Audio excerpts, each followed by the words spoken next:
What is going on, guys? Today I bring you a brand new FIFA 17 trading method, and this one is with cards. It can be found in your own club, so make sure to stay tuned, subscribe, and I hope you guys enjoy the video.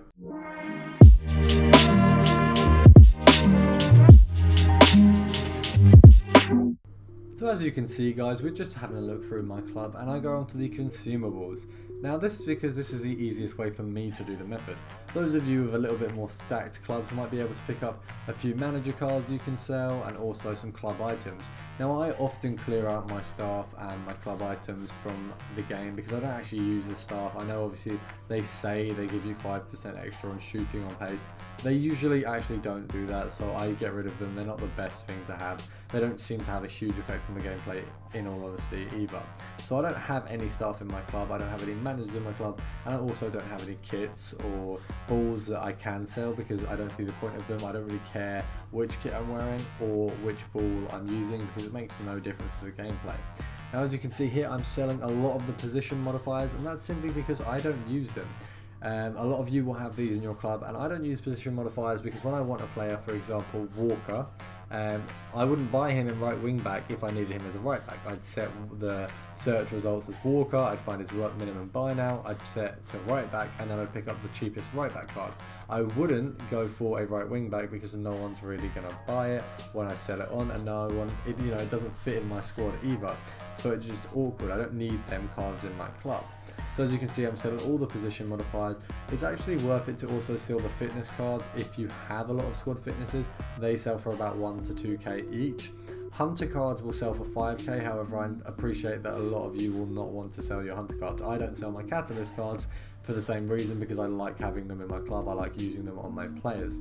Now a lot of chemistry styles I do keep because I do use them on my players, but you can make a huge amount of coins selling them. Now some of them will only go for 300 coins, and if you think that you're going to use them, maybe it's worth keeping them rather than selling them, but I actually get rid of a lot of the ones I don't use because there's no point having them in your club.